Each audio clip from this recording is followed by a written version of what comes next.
कलकत्ते में ठहरता था सोहनलाल दुगड़ के घर पर। वो कलकत्ता के एक बड़े करोड़पति थे।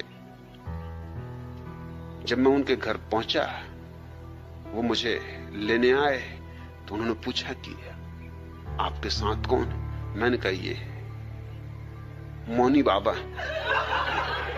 मोहनी बाबा, इनकी क्या खूबी? मैंने कहा ये 30 साल से मौन। वो एकदम उनके पैरों पर गिरे। वो बेचारे सज्जन जो दुकानदारी करते थे, कपड़ा बेचते थे, और कपड़ा भी कुछ खास नहीं, कटफीस की एक छोटी सी दुकान थी।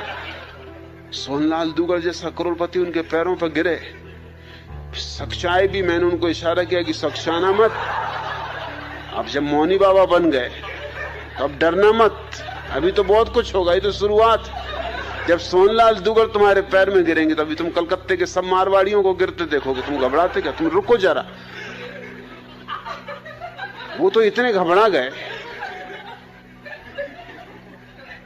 कि वो मुझे हाथ से धक्का मारेंगे। भैया ये बात ठीक नहीं।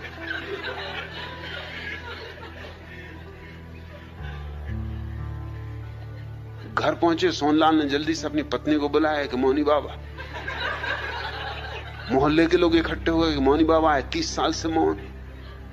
और मौनी बाबा पे जो गुजर रही वो मैं जानू कि वो रात का वक्त देख रहा है कि कब रात आए, कि अपने दिल की मुझसे कहें।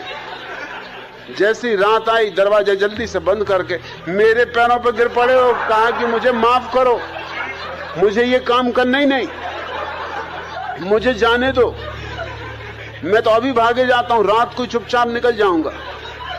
ये क्या झंझट मेरे पीछे लगाते? इतने इतने बड़े लोग जिनके घर मुझे अगर मिलने भी जाना होता तो कोई मिलने नहीं देता, चपरासी भीतर नहीं घुसने देता, और मेरे पैर पे गिरते तो मुझको बड़ा संकोच लगता है। और स्त्रियां, उनकी सुंदर से सुंदर स्त्रियां मेरे पैर छू रही। ये क्या करवा रहे हो आप? उनके मैं कुछ नहीं करवा रहा हूं, ये मैं तुमको बता रहा हूं कि कैसी कैसी बेवकूफियां इस देश में। तुम भी उन्हीं बेवकूफों में हो जिसकी तुम 20 साल से पूजा कर रहे हो, और तुम तो अभी सिर्फ 5-6 घंटे ही मौन रहे हो। ये चमत्कार, अभी तुम 3 दिन रुको तो अभी तुम देखना इलाज शुरू हो जाएंगे, बीमारियां ठीक होने लगेंगी। अरे उन्होंने कहा आप क्या कह रहे हैं? मुझ में कुछ चमत्कार नहीं, कोई शक्ति नहीं। तुम, मैंने कहा फिक्र ही मत करो, सब आ जाएगा। मौन भर रहो और दिन भर रहो मौन, मगर दिन में बोलना मत, और मुझको धक्के वगैरह भी मत मानना, क्योंकि लोगों को शक पैदा हो जाएगा कि बात क्या है। तुम तो अपने आंखें बंद कर लिया, अगर बिल्कुल सहने के बाहर हो जाए, आंख बंद कर लिया, अपने भीतर ही भीतर नमोकार मंत्र पढ़ने लगे कि होने तो जो हो रहा। 3 दिन में तो उनकी टुंडी पिट गई, अखबारों में फोटो आ गए। रात को मुझे फोटो दिखाएं कि क्या करवा रहे हो। अगर मेरे घर पता चल गया, अगर मेरी पत्नी बच्चों को पता चल गया, तुम तो मेरा घर लौटना तक बंद कर दोगे। या अखबार अगर वहां पहुंच गए तो मेरी मुसीबत हो जाएगी, और फिर मेरी दुकान की भी तो सोचो। और इधर मैं कटफीस खरीदने आया हूं, तुम नाहक रास्ते में मिल गए। अब मैं कटफीस कहां खरीदूंगा? ये कलकत्ते का बाजार तो खत्म, क्योंकि जिनके आस में कटफीस खरीदता था वो लोग भी मेरे पैर छू रहे हैं, और कई तो मुझे गौर से देखते भी हैं कि शकल कुछ पहचानी मालूम होती। 1-2 आदमियों ने प्रश्न भी किया कि 30 साल से मौन है, इस शकल कुछ पहचानी मालूम होती। मैंने कहा देखा होगा किसी पिछले जन्म में। अरे जन्म जन्म का नाता है। उन्होंने कहा ये बात ठीक। ये कोई साधारण साधक है जो जन्मों से साधना कर रहे हैं, कई बार तुम मिले होगे पिछले जन्मों में, इसलिए शक्ल पहचानी लगती। कहा लगती तो पहचानी सी शक्ल, मतलब कहीं देखा है, पर ऐसा भी नहीं लगता कि पिछले जन्म में देखा, इसी जन्म में देखा है। मैंने कहा ये बड़े पहुंचे हुए पुरुष हैं, एक ही साथ कई नगरों में एक साथ प्रकट हो जाते। वो मुझे हुद्दे मारे कि मत ऐसी बातें कहो।